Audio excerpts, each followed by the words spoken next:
Amigos en todo el país, bienvenidos a Mesa de Análisis de Economía, un programa del Sistema de Radio y Televisión de la Universidad Católica de Santiago de Guayaquil. Los saluda María Elsa Viteri. Usted está en sintonía de 1190 AM en radio, Canal 42 en UHF y Claro TV, Canal 74 en TV Cable y 318 en Univisa. Estamos en todo el territorio nacional, incluyendo esas hermosísimas Islas Galápagos. En el programa de hoy analizaremos desde el punto de vista académico cómo se encuentra el sistema bancario en nuestro país.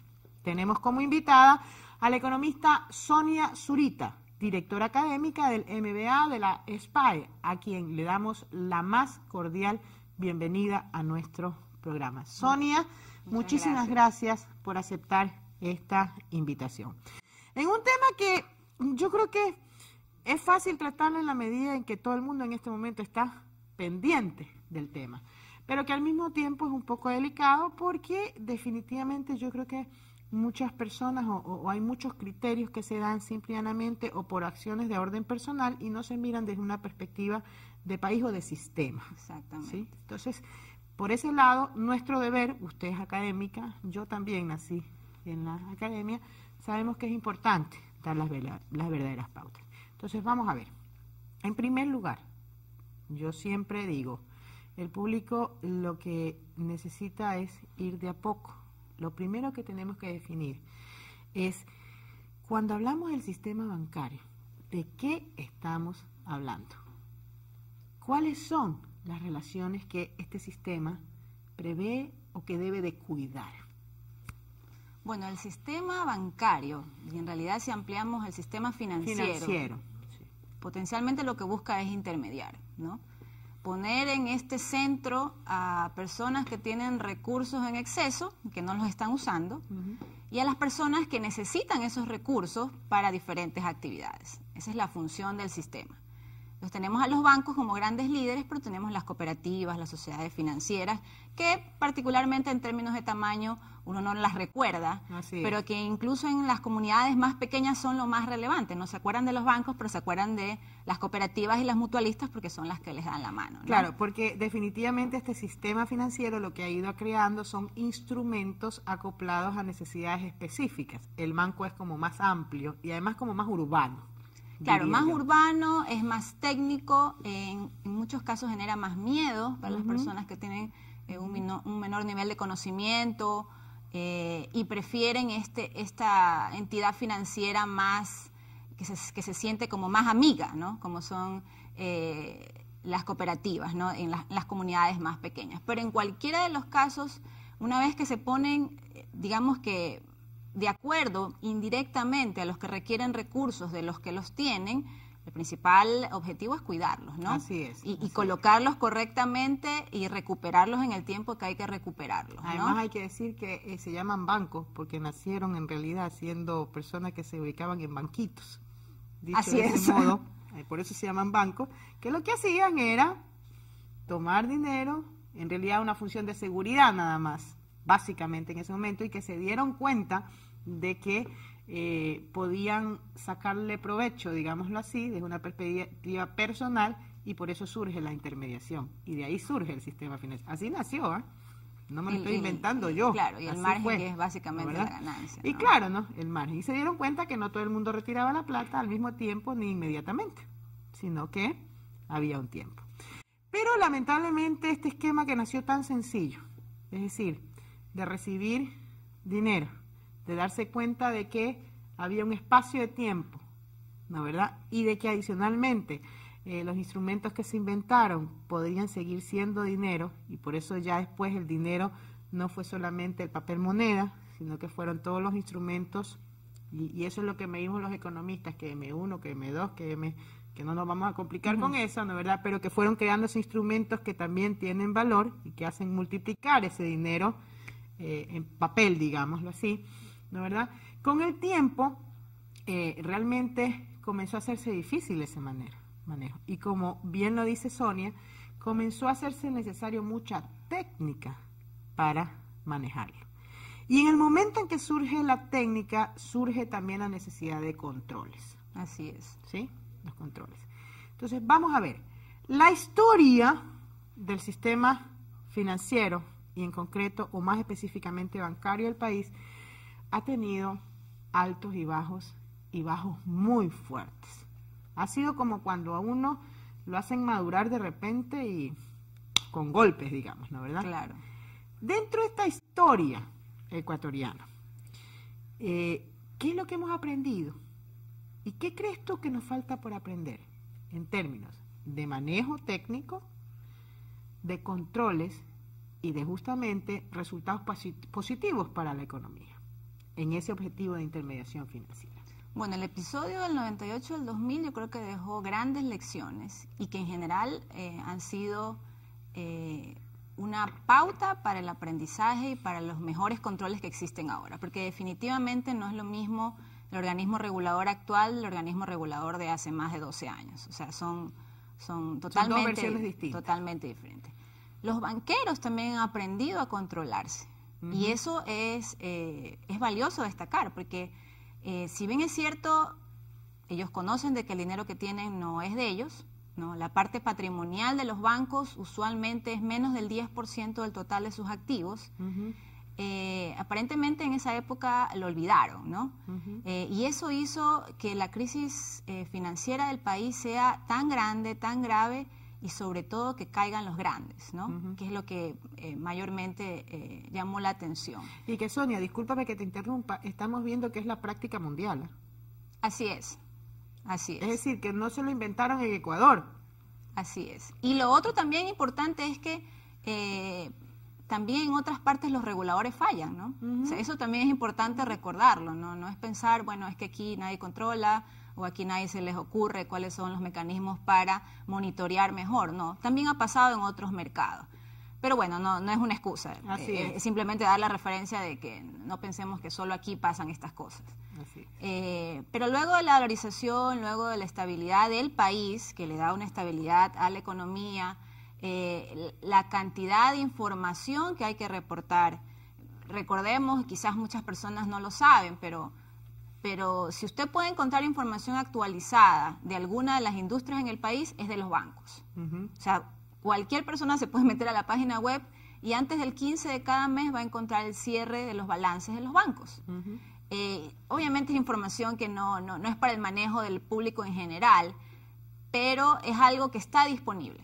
Claro, y que en todo caso, si a alguien se le ocurre tener. De hecho, yo recuerdo y celebro y un saludo especial a la ex superintendente de bancos, la ingeniera Gloria Sabando, porque ella siempre ha dicho el trabajo que hicimos a nivel de mejorar los controles y de institucional fue muy importante. Y yo creo que sí, y que hemos sido injustos en reconocer el trabajo que particularmente ella y su equipo hicieron en el Ecuador, y que tú lo mencionas, realmente el organismo antiguo al organismo que es ahora es completamente distinto. Sin embargo, desde esta perspectiva de necesidad de control, y que ojo, yo insisto porque es importante la relación internacional y ver el funcionamiento, que como lo dices tú, se ha visto que ha fallado en todos, ¿no, verdad?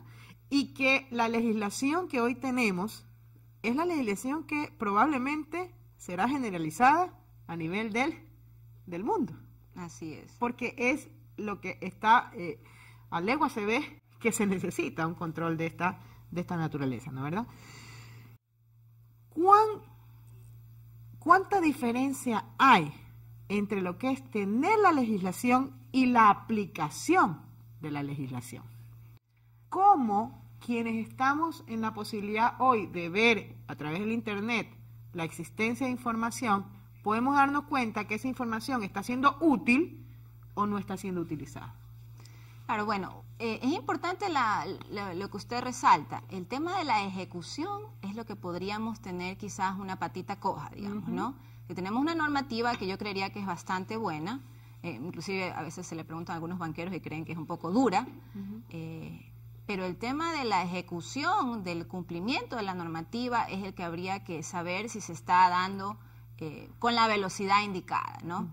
Es decir, no dudo de que se esté dando, pero quizás en casos puntuales probablemente hay que estar más rápido, ¿no? Es un poco ir detectando las cosas que en un futuro cercano podrían generar fallas importantes y bueno, problemas como un poco los que estamos viendo ahora en el Justamente, sistema, ¿no? esta pregunta realmente era una antesala a lo que estamos viviendo un poco en el caso concreto del Banco Territorial, ¿no, verdad?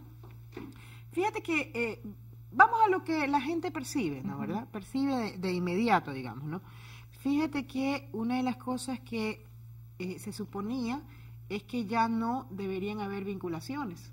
Y no solamente por el último mandato, sino desde siempre. De alguna manera el control a nivel, independientemente que puedan o no tener otros negocios los mismos dueños, no pueden haber vinculaciones, ¿no? Y sin embargo, estamos viendo que en el caso del Banco Territorial existía una vinculación con una empresa comercial, por lo menos lo que hasta el momento se conoce. Adicionalmente, está visto que aparentemente el proceso o el tiempo en que el banco tenía inconvenientes no es pues de un corto tiempo, estamos hablando de algunos años atrás. ¿Cuán importante o cómo de alguna manera podríamos establecer o qué le hace falta a la normativa en términos de detectar cuándo se debe hacer lo que finalmente terminó haciéndose?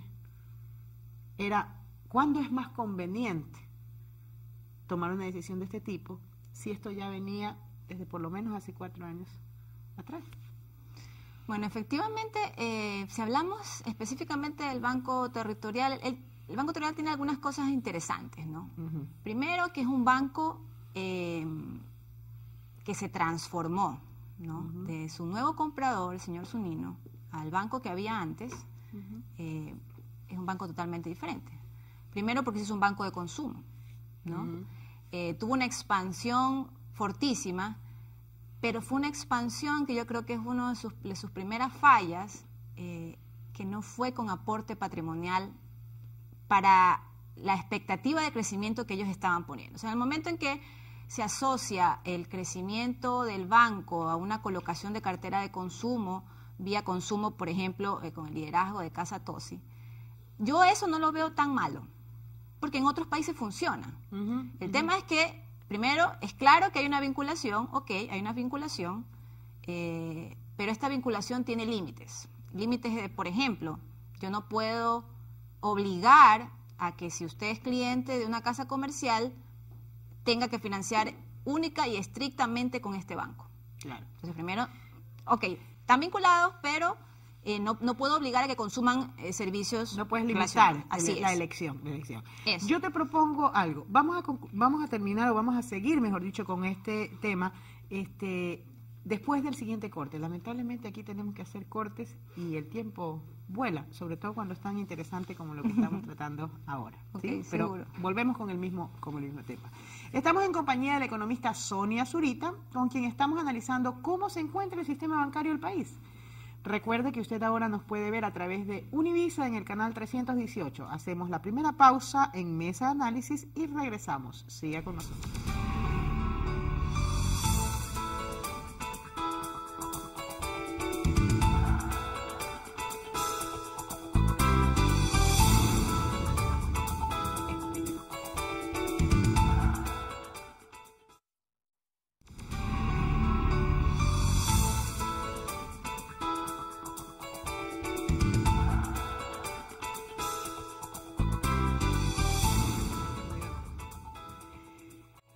Y volvemos con la economista Sonia Zurita, con quien estamos tratando el tema de la situación bancaria del Ecuador y el sistema financiero en realidad.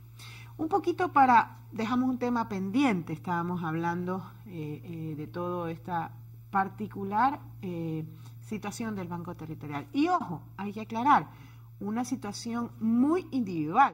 Así es. Porque no hay que trasladar la situación del Banco Territorial a la situación del sistema financiero ecuatoriano, que como bien dijiste al principio, se trata de bancos, se trata de una serie de instituciones que tienen relacionadas y además tampoco es la reproducción del proceso que está viviendo el sistema bancario específicamente. Yo creo que el tema del Banco Territorial es un tema específico. Sí, es un evento aislado realmente. Es un tema aislado, ¿no? Que hay que mirarlo desde esa perspectiva, porque precisamente todos los temas de control que hemos hablado aquí, hemos analizado, hacen ver que el sistema financiero ecuatoriano es un sistema sano, Es un sistema que tiene posibilidades de seguir adelante, a diferencia de lo que está ocurriendo a nivel mundial con muchos, ¿no, verdad? Y que ya vimos también una caída fundamental en la crisis del 2008 y demás, ¿no?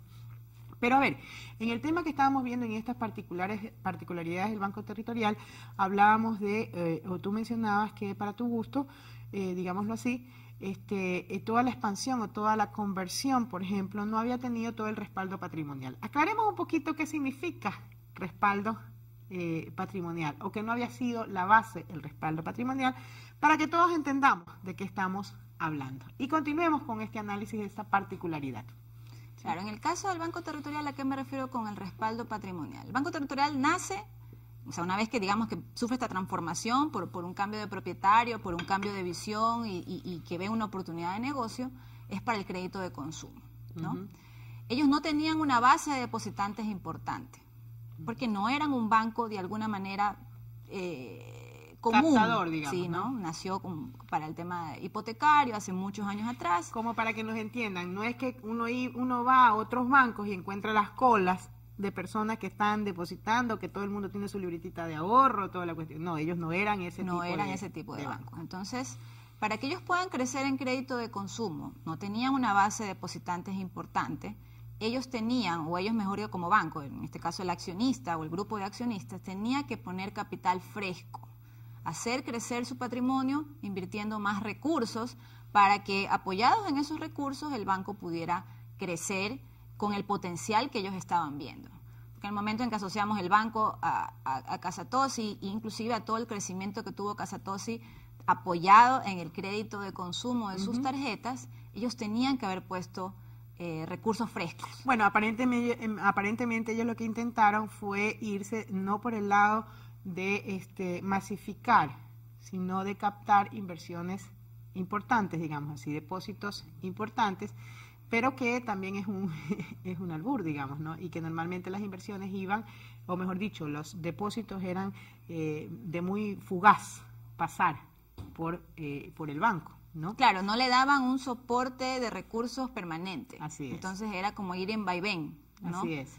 Eso les generaba problemas de liquidez, por un lado, pero sobre todo en el momento en que ellos crecen de manera explosiva, aparentemente, no lo podría afirmar, pero aparentemente, y uno puede recordar un poco inclusive la parte promocional o comercial de las tarjetas por las calles, sin un buen análisis de riesgo de estos clientes de consumo, van acumulando cartera vencida en el tiempo, nuevamente, depósitos concentrados, pocos y concentrados. Así es. Poco aporte patrimonial fresco, y una colocación agresiva en cartera de consumo fue pasando la cuenta. Es más o menos como decir, a ver, no había la posibilidad de que si mis clientes a quien yo les estaba dando crédito me fallaban o se retrasaban o eran un poquito morosos, no había una parte que pudiera compensar esto, digámoslo así, y pudiera sostener el funcionamiento. Entonces teníamos un hueco por un lado, un hueco por otro lado, y evidentemente los resultados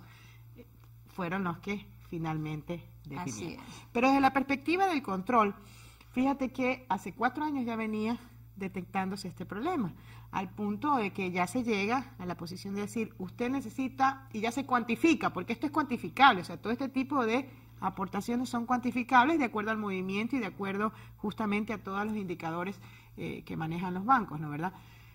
Usted necesita 17 millones de dólares, ¿no, verdad? Claro.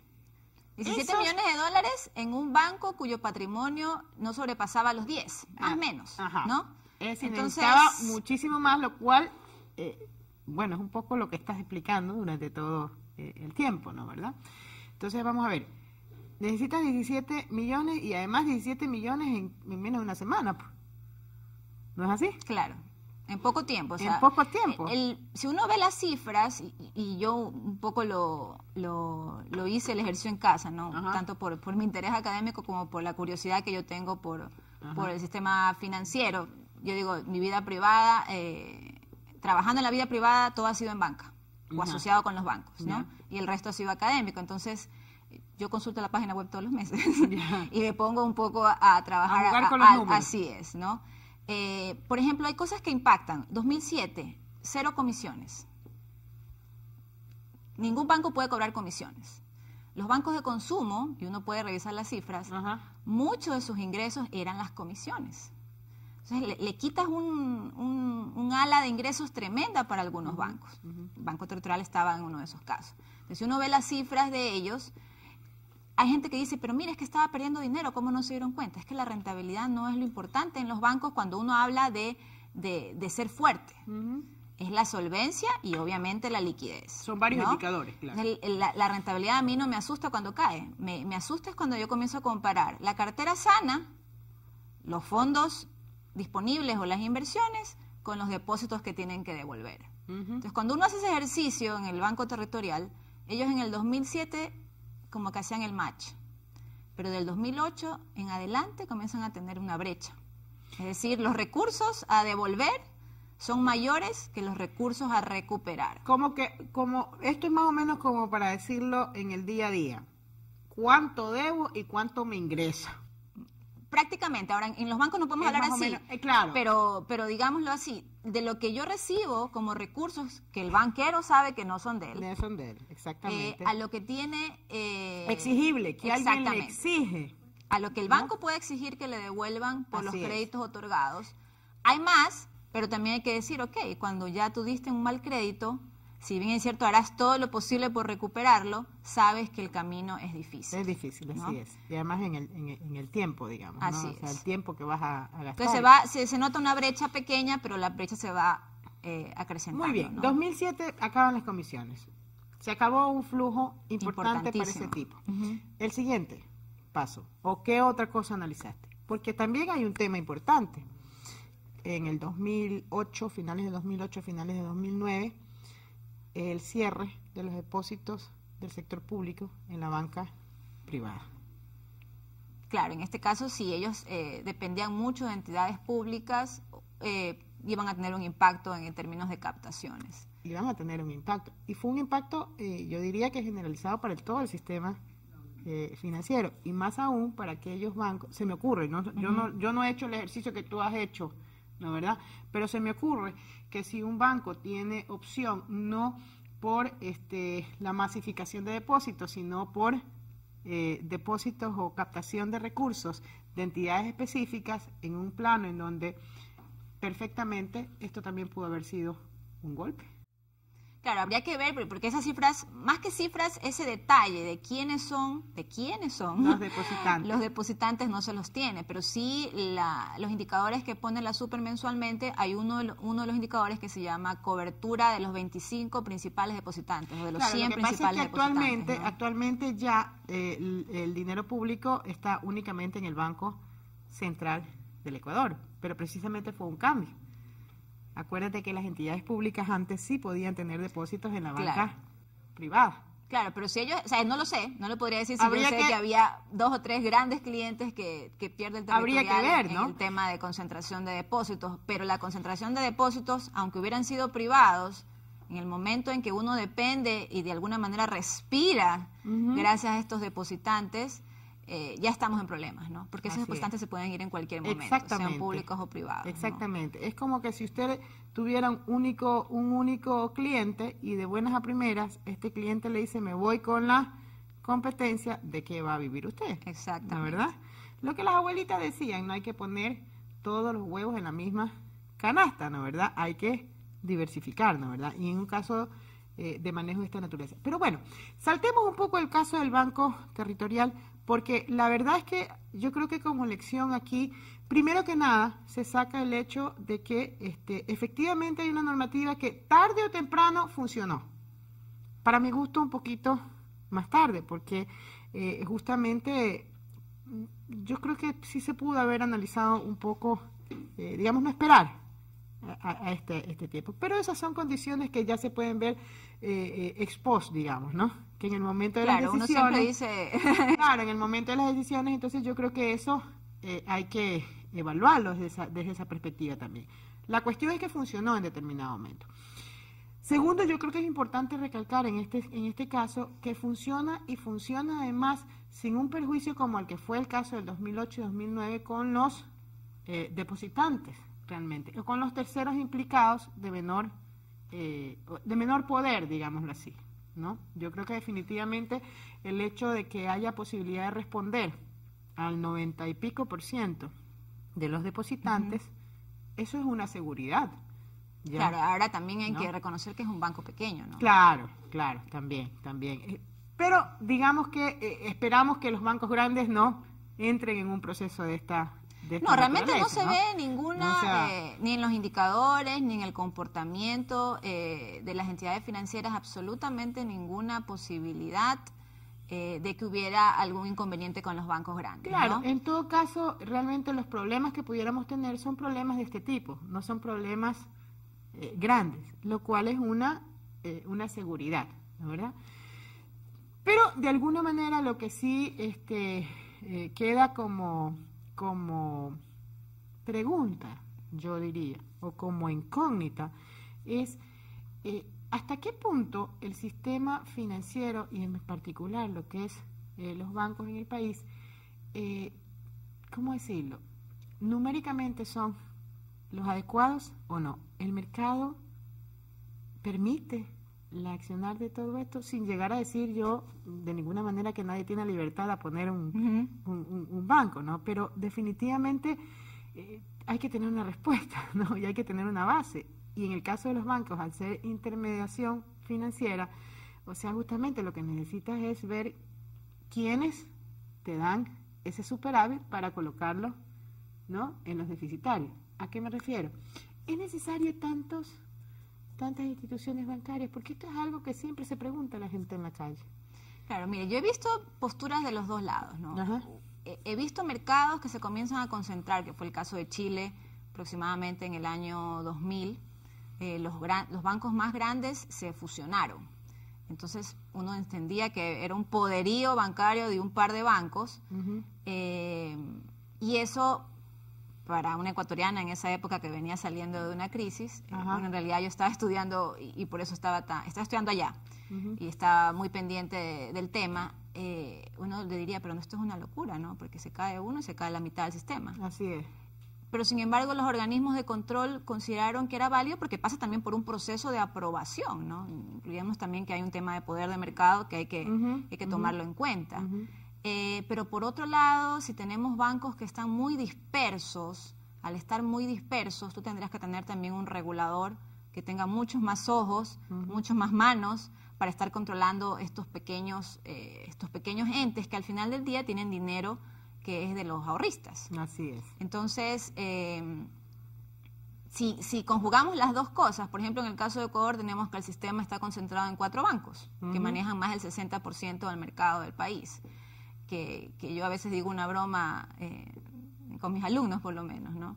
Imagínense que se encuentren los 4 banqueros que manejan estos 4 bancos en alguno de los hoteles lujosos del país.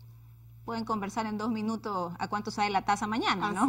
Así es. Pero es muy fácil llegar a acuerdos que rompan con lo que son las premisas de un funcionamiento de mercado óptimo. Claro. Así. O como está pensado el mercado, en donde se supone que nadie, o sea, tiene poder, en donde se supone que no hay subyugados ni subyugadores, pues, ¿no? ¿Verdad? Exactamente. Justamente ese es el chiste.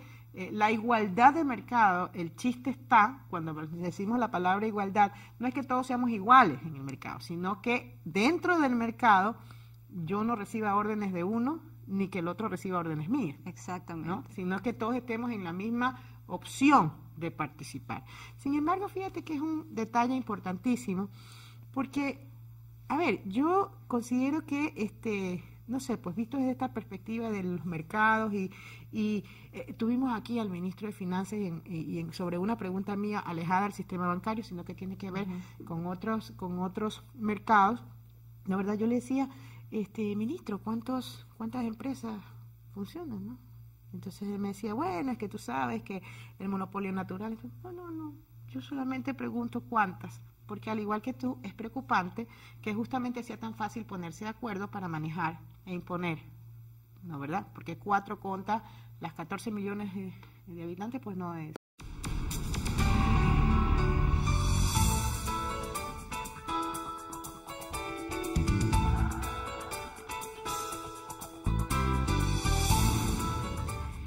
y volvemos con la economista Sonia Zurita, con quien estamos hablando acerca del sistema financiero y bancario en particular, ¿no?, de nuestro país. Hemos visto cómo, bueno, nuestra historia nos ha hecho un poquito temerosos, ¿no, verdad? Porque todavía yo pienso que no se nos escapa el sentido de temor, ¿no, verdad? Hemos visto también, pues, que el caso del Banco Territorial realmente es un caso aislado, y yo sí creo que eso es una parte de nuestra responsabilidad, que difundamos el hecho de que en este momento el sistema financiero ecuatoriano es un sistema saludable, sano, ¿no, verdad? así es. Sano, sí, que además tiene una normativa adecuada, ¿no? Yo creo que internacionalmente yo diría que es muy buena, ¿no, verdad?, si lo comparamos a nivel internacional, y que efectivamente el tema está en la aplicación o la ejecución de esa normativa. Pero hemos entrado en dejamos en el bloque anterior planteado un tema que para mí es importante, que es el hecho ya verlo desde la perspectiva del negocio de la banca, inmerso en un mercado, un funcionamiento de mercado, y que desde la perspectiva de, si analizamos lo que debe ser un mercado óptimo, un mercado también saludable, ¿no, verdad?, esto de igualdad y demás, evidentemente no es positivo la concentración, pero que por otro lado también tenemos que ver cuáles son las características, ¿no, verdad? Claro, Que por ejemplo, la eficiencia es una de las grandes ventajas, ¿no?, de esta concentración. Tenemos que ver, ¿no, verdad? Tenemos que ver también eso y lograr el equilibrio, porque no hay que ser cuadrados en el pensamiento. No, hay que buscar lo que le conviene al país. Lo que sí tenemos que fomentar es los mecanismos o los instrumentos que sean necesarios para que el control no solamente sea vía papel, pues, y que dependamos de que alguien cumpla o no cumpla con ese papel, sino que precisamente utilizamos los mismos instrumentos de mercado para autocontrolar. Por supuesto que bajo no una política de funcionamiento del mercado libre, sino interviniendo un poquito con la fuerza. Siempre es el objetivo de regulación, más que de aprovechamiento. Así es. Y justamente para evitar el aprovechamiento. En ese sentido, fíjate que tú lo mencionabas, 4 bancos. No vamos a mencionar qué bancos, ¿no, verdad? 4 bancos son, ¿no, verdad? Pero dentro de esto está un banco que es un banco de capital público. Y ahí sí lo vamos a mencionar. Es el caso del Banco del Pacífico. Es decir, el Banco del Pacífico se maneja como un banco privado, pero responde a un accionista que es el Estado ecuatoriano. Por lo tanto, la filosofía del accionista, que es el que reclama resultados al banco, es completamente distinta a la filosofía del resto del sistema bancario. Y si es así, evidentemente, las políticas del Banco del Pacífico tenderían más bien a hacer un equilibrio, digámoslo así, o alejarse de lo que es el común denominador, hablemos del caso ya como negocio de rentabilidad para el accionista, porque mira otro tipo de beneficios en su accionar. Desde esta perspectiva, primero, ¿cuán importante ves tú el hecho de que el Estado posea un banco incrustado en el sistema financiero? Segundo, ¿cuánto ha sido aprovechado dentro de una política reguladora?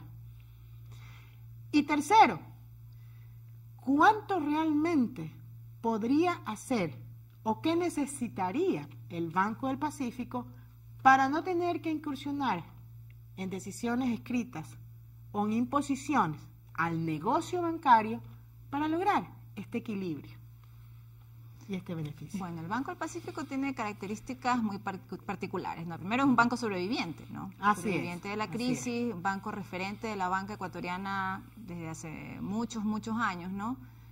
Tanto inclusive en propagandas que uno recuerda, en tema de tecnología, en cobertura del país, ¿no? Pionero en cuanto a cobertura del país, referente para muchas empresas que lograron crecer gracias al apoyo financiero del banco, ¿no? Una vez que el banco es de alguna manera sana, inclusive ¿no? hasta el primero en incentivar créditos a la micro producción. Claro. A la producción, digámoslo así, a esto que después el hindú, el famoso, ¿no, verdad?, la banca del pueblo, ¿no, verdad? ¿No? fue realmente muy pionero en ese tipo Yunus, de... digamos, sí, ¿no? Yunus, exactamente. Sí. Fue pionero porque dio crédito, ¿no? Perdón, pero hago Sí, esta claro, no, cuestión ellos importante. incursionan muy fuerte en el tema de agricultura, ¿no? Financiamiento para los agricultores, incursiona en el tema de comunidad, ¿no? Para un poco apoyar lo que en ese momento todavía no se lo identificaba tan claramente como lo que ahora es el microcrédito, ¿no? Entonces tiene algunas características particulares, ¿no? Es un banco que sobrevive con muchos problemas atrás, logra estabilizarse de la mano de sus altos ejecutivos españoles, que fueron realmente los que pusieron en orden el banco, tanto por el tema de costos, por el tema de recuperación. Inclusive me atrevería a decir que el tema de ahorros, ¿no? de hacer en términos de costos operativos más eficientes.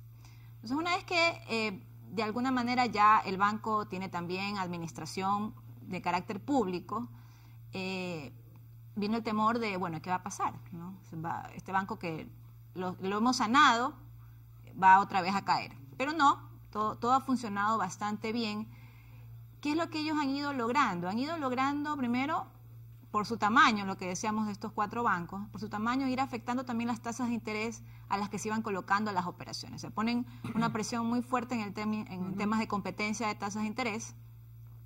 Logran también que esta confianza natural que antes había en un banco tan poderoso como lo fue el Pacífico, que se pierde con la crisis, que la gente queda todavía, como diríamos, resentida con el sistema financiero. Ellos logran reversar eso, ¿no?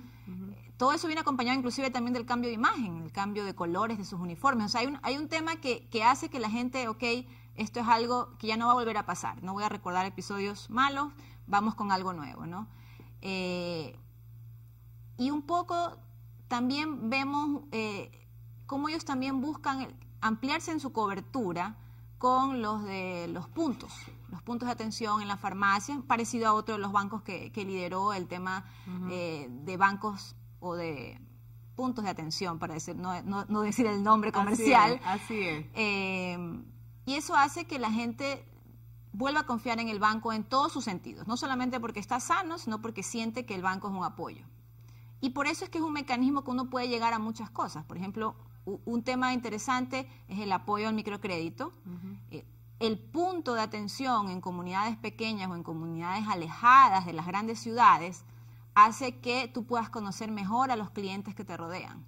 Y el microcrédito se basa mucho en la información de tus pares. En el día a día. De los amigos, de las comunidades, no la información de los libros ni de las hojas. Entonces, hay un punto de atención importante que tendría el Banco del Pacífico para poder dar servicios y productos financieros que necesite la comunidad y con eso apoyar el crecimiento de esas comunidades, ¿no? Es un poco justamente el conocer con quién estás trabajando. Exactamente, ¿no? Alejarnos de la banca de escritorio e irnos a la banca de las personas que necesitan probablemente montos poco significativos para la banca tradicional, pero que realmente en volumen y dada la capacidad económica de la población ecuatoriana podrían significar grandes rentabilidades. Claro, ¿no? pero desde la perspectiva de política integral, digámoslo así, por supuesto que puede ser un apoyo a otro tipo de objetivos, pero desde la perspectiva de control, digámoslo así, a lo que aparentemente existe en el manejo, ¿no, verdad? Que es un exceso por parte de los recursos que reciben los accionistas de los bancos, ¿no, verdad? Entonces, desde esta perspectiva, ¿cuánto ha sido utilizado? A no ser que tú lo has mencionado, hay una política que implica, por ejemplo, una pelea, digámoslo así, de tasas de interés que han podido hacer que baje un poquito, ¿no, verdad?, las tasas, pero no se ve. Y fíjate tú que hace poco tuvimos de parte del gobierno instaurar una decisión, ¿no, verdad?, en términos de estas famosas utilidades. No importa para qué van a ser utilizadas. Claro. El tema es otro. El tema es un dictamen hacia un resultado de una actividad que emana del sistema financiero, ¿no, verdad? Y que diferencia de otros resultados, porque hay muchísimas, como ellos mismos lo mencionaron, hay muchísimas actividades que emanan también, o que mejor dicho, proveen también a sus accionistas grandes cantidades, ¿no, verdad? No vamos a entrar en la discusión de si eso es justo o no, pero ¿no es más fácil entrar en un manejo a través de mercado a un dictamen como el que se ha dicho para regular este tipo de acciones? ¿Cuánto ha sido utilizado el Banco del Pacífico en eso? Bueno, lo que pasa es que la relación con los bancos, o sea, de una persona con su banco, no es una relación que pueda uno cambiarla rápido. Por decir algo, si yo pagaba $1 para retirar dinero del cajero, ¿no? en mi banco, y de pronto me entero que este banco, que también tiene cobertura como es el Pacífico, me cobra 50 centavos, uno diría, y yo saco 10 veces a la semana plata por el cajero porque realmente no quiero hacer la fila, etcétera, a lo mejor en el tiempo me conviene irme al Pacífico, entonces me voy a cambiar. No es tan fácil. No es tan fácil que uno podría decir, ok, yo puedo presionar a precios más justos, si es que estamos hablando de justicia en los precios, vía un banco líder en el mercado y con una participación muy relevante como es el Pacífico, porque las personas mantienen una relación con el banco que solamente que los trate terriblemente mal para que uno decida romperla. Claro, pero fíjate tú, justamente, y ojo, estamos hablando desde la perspectiva del cliente de a pie, digamos, ¿no? Porque aquí hay que diferenciar, hay clientes y clientes, y yo entendería más esa fidelidad de la perspectiva del cliente grande, digamos, ¿no? ¿Por qué? Porque ahí sí existe un conocimiento de tu comportamiento a nivel, porque normalmente ahí pues se dan los créditos y el apoyo productivo, o sea, de créditos de otra magnitud y toda la cuestión, ¿no? ¿Verdad? Más bien el chiquito, el pequeño, más bien lo que busca es seguridad, no tanto retribución, ¿no? ¿Verdad? O lo que pide es mínimo, ¿no? No es significativo, ¿no? ¿Verdad? Uno podría pensarlo de los dos lados. El grande, porque dice, bueno, yo tengo una relación, me conoce, la llamo por teléfono a mi oficial y me atiende y me resuelve el tema, ¿no? Entonces, si me cambio, como que perdería todo eso. Que es un poco lo que se llama el beneficio transaccional que hay, digamos, entre el cliente y el banco. Pero en el caso del pequeño también hay una situación similar. ¿Pero por qué es el pequeño? Porque uno diría, pero el pequeño realmente no tiene muchos recursos, probablemente ni siquiera lo traten bien en el banco donde está. Así es. ¿Qué ocurre con él? Que para él abrir esa cuenta o tener esa tarjeta de crédito le costó. Le costó porque tuvo que presentar una serie de papeles, dado que era muy pequeñito. Le costó que le hayan ampliado el cupo de la tarjeta, ¿no? Fue como todo un proceso, y cerrarla para irse a otro lado y volver a empezar este proceso de que me conozcan, de que me quieran aceptar, no es tan evidente. Además que recordemos que las personas que tienen probablemente un menor nivel de ingresos todavía no confían en el banco, no porque crean que es malo, sino porque sienten que son una serie de papeles que ellos no manejan. Bueno, y le da un poco de temor, ¿no? Pero aquí surgen dos incógnitas, o mejor dicho, dos cuestionamientos de lo que nos ha dicho, que yo estoy de acuerdo contigo, ¿no?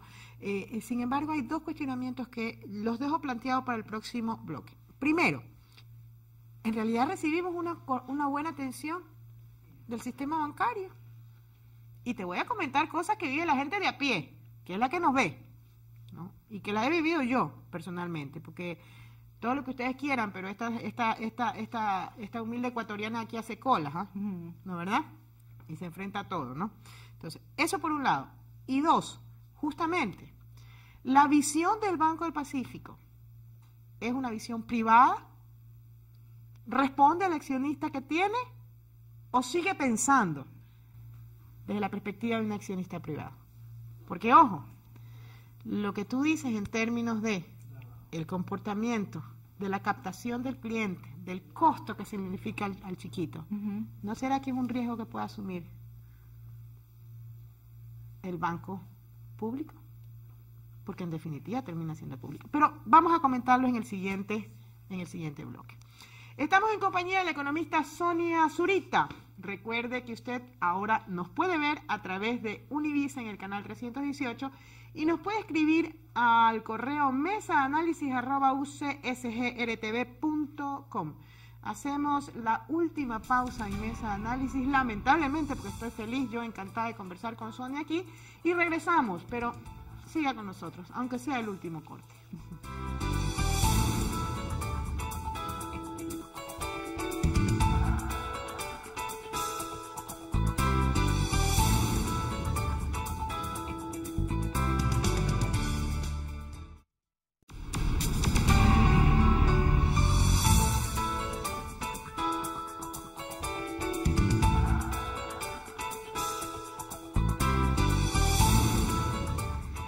volvemos en este lamentablemente último espacio dentro de este programa con la economista Sonia Zurita, con quien he tenido un verdadero placer de compartir este programa. Ha sido mío.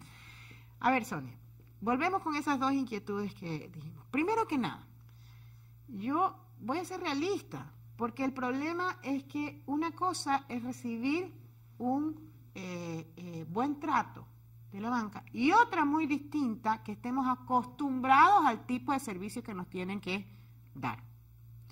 Estamos acostumbrados, por ejemplo, a que uno va al banco y pierde 2 horas y es el banco. Es más, cuando tú sales de tu casa, dices, chuzo, me toca ir al banco. Y así lo decimos todos, ¿ah? Chuzo, son 2 horas perdidas. Y resulta que tú vas al banco, un banco, no sé si es el número 1 o el número 2. Yo no estoy en el tema de monitorear así las posiciones, pero es el número 1 y el número 2. Resulta que tú haces la cola del banco y viene un individuo por acá, y pasa a la cola de privilegiados. Entonces un día yo le dije porque no es mi banco, yo soy de otro banco, ¿no? Le digo al guardia, discúlpeme, pero el señor no tiene ninguna discapacidad, no es mujer, no tiene niños y tampoco es anciano. ¿Por qué pasa? No, me dice, es que él es cliente privilegiado, cliente VIP. Le digo yo, ¿y qué se necesita pues, para hacer que...? Entonces, claro, el banco lo que ofrece es a los clientes VIP no esperan, el resto espera. Como usted comprenderá, yo ahora me desenvuelvo en playas. En playas, las agencias son de este porte de los bancos que existen. Son de este porte. Entonces resulta que mientras lo que hacemos cola, resulta que todas son clientes VIP. Entonces, un humilde servidor como esta, que va a cobrar un cheque con lo que le han pagado, ¿no verdad? Tiene que esperar, y no importa que llegues a las 8 de la mañana, porque van llegando. Siempre todos hay los un cliente clientes VIP, y entonces te demoras toda la mañana en cobrar, ¿no verdad? Entonces, cuando pregunté dónde había un talonario para la observación, me dijeron que no se estilaba, ¿no verdad? ¿Por qué? Porque si el banco quiere dar un servicio VIP, lo que debería hacer es cargar el costo del servicio VIP al banco, pues, no al resto de personas o al resto de clientes. Bueno, yo no soy cliente, pero las otras personas que hacen cola conmigo sí son clientes. Al resto de clientes del banco. Esa es una pequeña muestra, a lo mejor insignificante, de lo que significa atención al cliente. Porque es bárbaro cómo te tratan inclusive al entrar, pues te revisan la cartera de entrada y de salida. Pues. Por Dios, no puede haber cosa más denigrante que a una mujer que entra a un banco le revisen no solamente a la entrada, sino ¿qué te puedes llevar? Un talonario. Un talonario, pues ¿qué te puedes llevar? Una engrapadora de un escritorio. ¿Eso es buen servicio? Yo entiendo la seguridad, pero señores, con todas las utilidades que tienen, cómprense una de estas cosas, de estos marcos que cuando uno pase le pite, pues. Claro, el control de metales. O sea, la tecnología ya es tan avanzada que no necesitas, pues. Y encima entregarle a una persona que está poco capacitada para el manejo con relacionador público, ¿no verdad? Con público, entregarle el poder. Tú eres un cliente. Eso en detalles formales. No hablemos de detalles de fondo, ya de esta intermediación. No es posible, como le pasó a una persona muy cercana a mí, que un banco, porque te demoraste en cancelar XYZ cuota, sin decirle nada, en sus narices le rompan las tarjetas, porque no le explicaron que cuando ella accedía a hacer un convenio de pago, automáticamente quedaba como cliente no deseado por el banco. Ya. ¿Eso es buen servicio? ¿O estamos acostumbrados a ese tipo de servicio?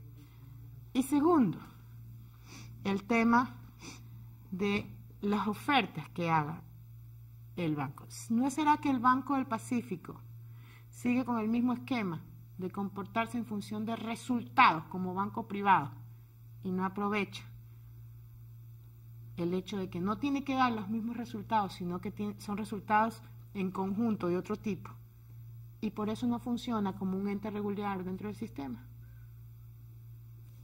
Todo el tiempo que nos sobra es tuyo, Sonia, para tu opinión. Bueno, en el caso del Banco del Pacífico, yo pensaría que efectivamente funciona como un banco privado, pero que también es una forma de darle tranquilidad a las personas de que esto no es una posible herramienta política como originalmente se lo pensó cuando hubo el traspaso, ¿no?